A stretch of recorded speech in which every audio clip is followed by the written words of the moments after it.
Ladies and gentlemen, olá mais uma vez, eu sou o professor Kenderson Araújo e vamos dar continuidade à nossa aula de interpretação de textos para concursos. Nós estamos vendo aqui no segundo módulo o reconhecimento de tempos verbais, né? O título deste módulo 2 é Reconhecendo Tempos Verbais. Esta é a segunda parte da aula de reconhecimento de tempos verbais. Na aula passada, eu ainda comentei um pouquinho sobre as estratégias de leitura, né? Vocês se lembram?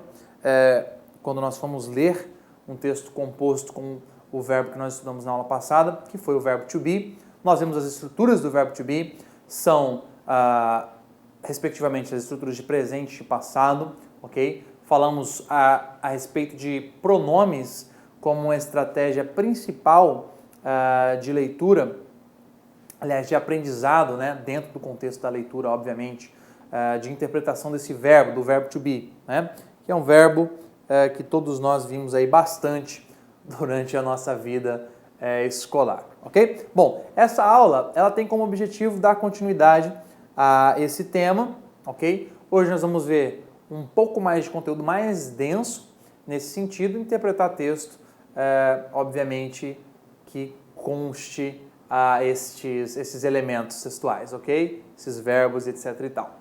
Desmistificando os verbos, hoje nós vamos falar sobre action verbs, ok?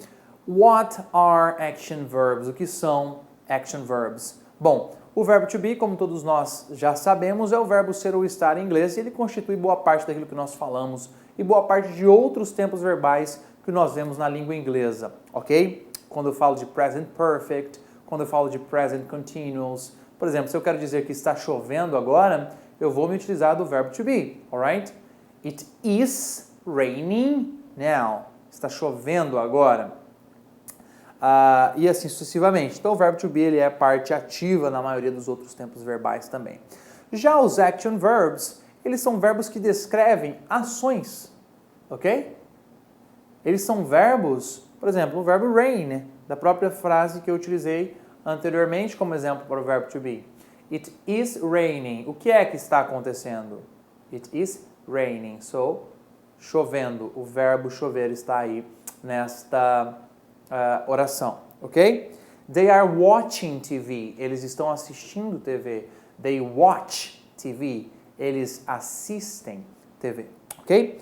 Primeira coisa que eu gostaria de lembrar os senhores, como o propósito dessa aula é fazer com que seja dinâmica essa parte gramatical que nós vamos ver agora de início, é lembrá-los que todas as vezes em inglês que nós conjugamos um verbo, é um action verb, um verbo de ação, e você vê isso constantemente nos textos que você lê, nós não temos a presença desse verbo no infinitivo com a partícula to, ok? E como é que você sabe, então, acerca dos tempos verbais? Como é que você consegue identificar se aquele verbo está no infinitivo, se ele está chover, falar, se está choveu, falado, né, que seria o particípio, falou, né? Como é que você consegue identificar esses tempos verbais? Pessoal, eu trouxe para vocês aqui hoje uma dica, mas uma dica fantástica, que eu gostaria de ter recebido lá nos primórdios, quando eu comecei a estudar inglês, por exemplo, ok? Ao invés de correr para aquelas listas de verbos que eu comentei na aula passada, que a maioria das pessoas costuma fazer, né? As margens aí, as portas da prova, perdão, as portas da prova, correr e tentar estudar ou decorar a maior quantidade de verbos possível, né? O que eu fiz aqui é uma estratégia que é bastante utilizada e é bastante interessante, tá? Quando se fala de action verbs, dos verbos de ação, é interessante saber como é que eles estão constituídos, como é que esses caras se manifestam, né? Qual é a estrutura desses action verbs, tá? Outro grupo conhecido é o grupo dos verbos de ação, aqueles que remetem a circunstâncias ou acontecimentos, e esses estão divididos em 3 colunas. Você vai identificar esses caras sempre assim. Sempre que você for procurar uma lista de verbos na internet, nos livros de gramática, seja lá onde for, você vai encontrar a estrutura dele dividida em 3 colunas. Infinitivo, passado simples e particípio passado deste verbo, ok? Infinitive, past simple, simple past, ou the past participle, que seria o particípio passado deste verbo, ok? A minha dica é, ao invés de pegar por ordem alfabética, você começar lá dos verbos com a letra A e lendo, você classifique esses verbos por grupo, por similaridade, ok? Isso é muito fácil, você vai conseguir ver essas terminações de uma maneira muito mais clara, muito mais objetiva quando você for ler, quando você for interpretar um texto e identificar neles o tempo verbal, acerca de qual circunstância, em qual contexto aquele texto está falando, né, acerca desse tempo verbal, ok? Por exemplo, uma estratégia interessante seria agrupar os verbos por similaridade. Como assim similaridade? Nós vamos ver agora 40 verbos. 40. Sua forma infinitiva, passado e particípio passado. Eu classifiquei em apenas 5 grupos de verbos por similaridade. E você vai ver como é muito mais simples de aprender, ok? Aqui, por exemplo, eu coloquei o verbo to come, que é o verbo vir, né? To come, came, come, ok? Verbo no infinitivo, se lembra lá da coluna? Primeira coluna infinitivo, segunda coluna passado simples, terceira coluna nós temos o particípio. To come, came, come, o verbo vir. Logo abaixo nós temos become, became, become.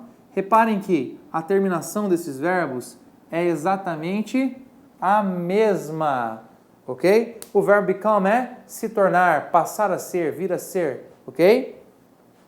Então nós temos lá 2 verbos, ao total 6 diferentes conjugações desse mesmo verbo, 6 diferentes empregos deste mesmo verbo nas suas conjugações. Porém, nós vemos que as terminações são semelhantes. Ora, se eu identifico come como vir, become é se tornar. Se eu identifico came como veio, vim, became também é passado. Então eu sei que essa estrutura aqui, assim como em come, remete ao passado. E o become, que é o past participle, né? Se tornado, vindo, no caso do verbo de cima aqui, ok? Belezinha? Tranquilo? Outro exemplo, nós temos aqui o verbo comprar. To buy, bought, bought. Alright? Ok? Então temos aqui o primeiro grupo. To buy, bought, bought. Tranquilo. Comprar, comprei, comprou, comprado. Logo em seguida, nós temos o verbo lutar. To fight. Observem as terminações. Fought, fought. Ok? To fight, fought, fought. Lutar, lutei, lutou, lutaram, lutado, ok? Tranquilo. A terminação dessa famíliazinha que nós podemos inclusive chamar de família ought, ok? The ought family. Logo em seguida, nós temos um exemplo aqui, ok? Deixa eu colocar aqui. Coloquei aqui um exemplo, ok? I bought 5 pairs of glasses, alright? 5 pairs of glasses last year. Eu comprei 5 pares de óculos no ano passado. Bought. Ok? Logo em seguida, nós temos aqui, ó, o verbo bring. Eu disse que chamaríamos eles de família ought, the ought family. Ora, se a terminação é a mesma, bring, trazer, trouxe seria brought. E o verbo trazido, trago, seria brought as well. Também. Ok? Outro verbo, to think, pensar, achar, não é? Ora, se ele está na família thought, na família ought, to think, thought, thought. The same thing. Observaram? Pessoal, isso é essencial na interpretação de texto. Identificar a mudança, o morfismo que existe ali naquele verbo, identificar e entender que ele quer dizer algo completamente diferente com relação a tempo em que aquela determinada ação está acontecendo, é fantástico. Quando você adquire essa habilidade, você vê que tudo fica mais simples dentro da interpretação de texto, ok? E a importância dos verbos, ela é, como eu disse na primeira parte desse módulo, no início dessa aula, crucial, certo? Sem verbo não tem frase, não tem sentido, né? Não tem acontecimento, não tem tempo, não tem como saber quando é que aquela determinada ação está acontecendo, não é? Então é extremamente importante aprendermos a conjugar verbos. E ao invés de recorrer a listas horrendas, com pouco tempo para estudar e para se dedicar a elas, podemos fazer aqui, como eu fiz. Agrupar por familiaridade, ok? Você pode fazer isso, é muito simples. Vamos lá, continuando. To send, sent, sent. Nós temos aqui, ó, verbos com terminação END, ok? Not all cases, não todos os casos. Porém, temos aqui esses exemplos com verbos de terminação de END. Coloquei só dois aqui, existem vários outros, né? Você pode pegar e observar que as terminações aqui são and. Nós só trocamos este D por um T. Alright? So, to send, sent, sent. O verbo enviar. To send, sent, sent. O verbo gastar. To spend. To spend, spent, spent. Alright? Perceberam que a mudança, né, nesses tempos verbais, do passado quanto do particípio, foi única e exclusivamente no T, no final, ok? Esses verbos aqui, eu gostaria de chamar a atenção dos senhores, dos que nós vimos anteriormente, desses daqui, eles não possuem uma característica peculiar nos verbos de sua origem. Que característica é essa? Deixo para você essa pergunta. O ED, ou seja, esses verbos que nós estamos vendo aqui agora, eles são verbos irregulares. Os verbos regulares são aqueles verbos que possuem a terminação ED, ok? Just keep that in mind, ok? Só tenha isso em mente enquanto nós falamos acerca destes verbos aqui, alright? Ok, guys. Moving forward, avançando, nós temos aqui, ó, to ring, rang, rung. Tocar, ligar, também pode ser, né? So, to ring, rang, rung. O que nós podemos agrupar aqui? Qual outros verbos teriam essa mesma terminação? Conseguiu pensar num rapidão aí? Ó. To sing, o verbo cantar. To sing, sang, sung. Alright? To sing, sang, sung. Tranquilo? So far, so good. Mais um grupo de verbos cujas terminações apresentam a mesma estrutura, ok? Logo em seguida, nós temos o verbo ride. To ride, rode, ridden. Alright? So, it's the same thing. É a mesma coisa. To ride, rode, ridden. Nós temos aqui, ó, mesma sonoridade. To drive, drove, driven. To drive, drove, driven. To ride, you ride something. Você anda de alguma coisa, né?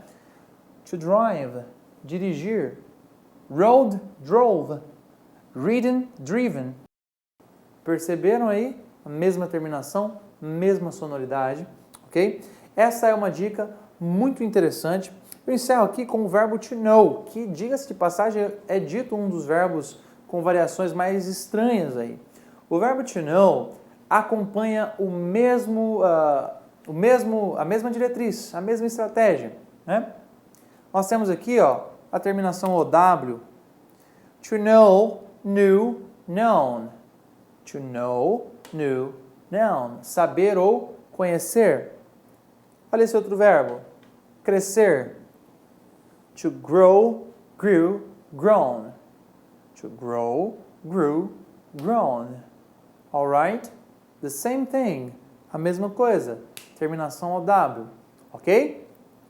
Esta é a minha dica para action verbs para você estudar. Se lembra das diretrizes que eu dei no estudo dos verbos na aula 1, ok? No Reconhecendo Verbos, na primeira parte. Eu dei lá uma série de dicas para você poder ter familiaridade com os verbos. Você consegue se lembrar de algumas delas? Tenha relacionamento com o idioma, ok? Pratique sempre, constantemente. Se você fizer uma listinha com esses verbos agrupados dessa forma, os action verbs, você vai rapidamente começar a perceber a facilidade com a qual você traduz esses verbos em seus respectivos tempos. Ok? Very good. Vamos lá. Esse cara aqui, o present perfect, costuma ser o motivo de desespero da maioria das pessoas que estão aprendendo inglês, ok?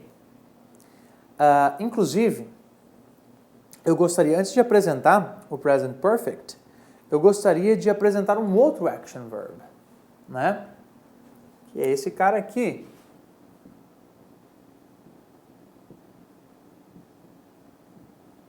Vou falar rapidinho sobre ele, apenas para que nós possamos ter a dimensão de como é o present perfect, ok? Você sabe o que quer dizer o verbo to have in English? To have é ter, possuir, ok? Este é o verbo to have em inglês, cujo passado é had, tive, tinha, tiveram. E o seu particípio também é had. Alright? É um verbo regular ou irregular? Regular? Não. É um verbo irregular, né? Nós não temos a terminação ed, ok? Então é um verbo irregular. Ele quer dizer ter ou possuir, alright?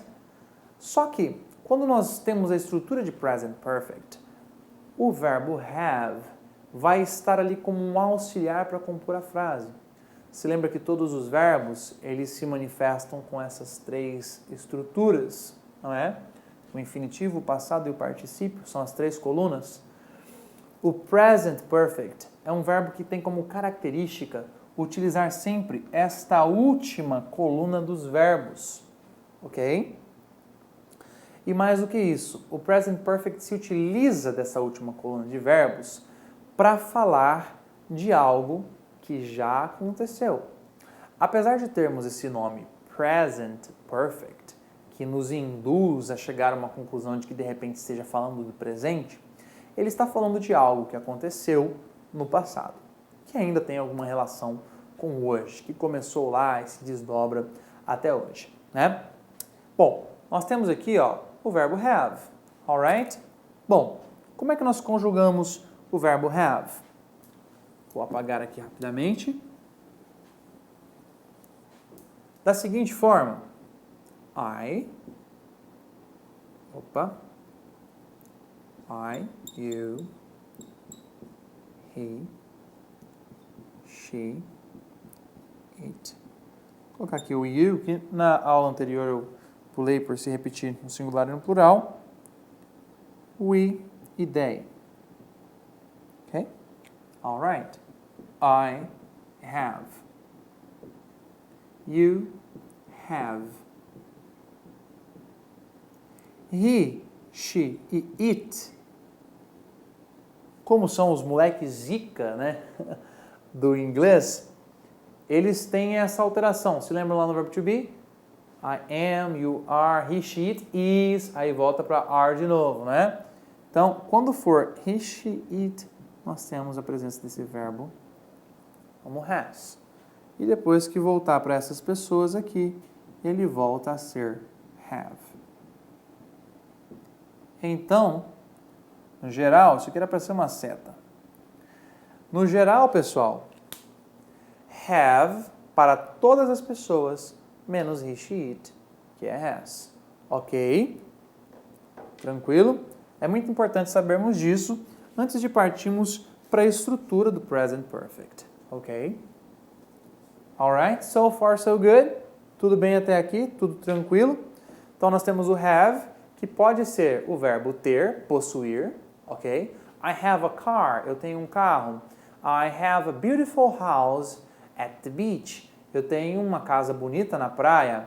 I have 3 kids. Eu tenho 3 filhos. Alright? Pode ser o verbo ter, possuir. Porém, quando formos para o present perfect, ele nada mais será do que um auxiliar para remeter a este determinado tempo verbal. Então, desde já se esqueça do verbo have como ter ou possuir, ok? Vamos começar a estudar o present perfect já não traduzindo ele como ter ou possuir. Alright? Bom, vamos lá. O present perfect tem um tempo verbal que tem várias peculiaridades, ok? Dentro dessas peculiaridades está aquilo que nós assumimos como tradução de uma frase que se utiliza o present perfect, ok? Já vamos explicar isso aí. Primeiro, nós utilizamos o present perfect para falar de coisas que aconteceram no passado e têm alguma conexão com o presente. Alright? Então, nós utilizamos o present perfect para falar de coisas que aconteceram no passado e que têm alguma conexão com o cotidiano, com o contemporâneo, ok? Então, vamos lá. Por exemplo, he has lived in Sha Tin for 20 years. He has lived in Sha Tin for 20 years. Alright? Nós temos aqui o verbo has, o verbo lived, ok? Que nada mais é do que o past participle do verbo to live, ok? Identificamos que ele tem ed no final, o que caracteriza um verbo regular, ok? So, he has lived in Sha Tin for 20 years. O que é que esta frase está nos dizendo? Que ele mora. He has lived in Sha Tin for 20 years. Que ele mora em Sha Tin há 20 anos. Ok? Ou que ele tem morado, ele tem vivido em Sha Tin for 20 years. Ok? Então temos a estrutura que é composta de pessoa, o has ou have, mais a terceira forma do verbo, que é aquela terceira colunazinha que nós vimos anteriormente nos primeiros action verbs que nós estudamos, ok? Outro exemplo. She has taken art lessons for 2 months. Ela está tendo aulas de arte há 2 meses. Ela está tendo aulas de arte há 2 meses, ok? O que é que nós identificamos aqui? Que há 2 meses atrás ela começou a ter aulas de arte. E há 20 anos atrás ele começou a viver em Sha Tin. Perceberam então como é que nós podemos fazer a interpretação dessas frases? Ok? Nós falamos exatamente do efeito surtido no presente de uma ação que começou lá atrás. Agora vamos lá. I have drunk 5 glasses of water since lunch. I have drunk 5 glasses of water since lunch. Eu bebi 5 copos de água desde o almoço. Ok? E, inclusive já me deu sede de falar de beber água, ok, senhores? So, I have drunk 5 glasses of water since lunch. Eu bebi. I have drunk. Ok? Nós temos alguns elementos, né? Ó, since, for. Nós vamos falar sobre a importância desses elementos em alguns minutos, ok? Recomendo para vocês a música I Still Haven't Found What I'm Looking For, do U2. Provavelmente os senhores conhecem. but I still haven't found what I'm looking for. Ok? Ouçam essa música, peguem a letra dessa música, traduzam essa música, estudem essa música, ok? Esmiuçem essa música aí. Alright? So, I have drunk 5 glasses of water since lunch. Eu bebi 5 copos de água desde o almoço, ok? The present perfect form of a... Olá, meus amigos! Olá, minhas amigas! Gostou da aula do professor Kenderson Araújo? Quer continuar assistindo? Então acesse o nosso site lacconcurso.com.br. Lá nós temos a melhor preparação do concurso do Banco do Brasil. Pode ter certeza, o nosso site é um site especializado em carreiras bancárias. Sabe quanto custa o nosso curso completaço? Apenas R$ 25 por mês, exatamente. Menos que R$1 por dia, você vai ter acesso a uma preparação top de linha. 10 mensalidades de 25, só aqui no Lá Concurso. Espero você. Clique lá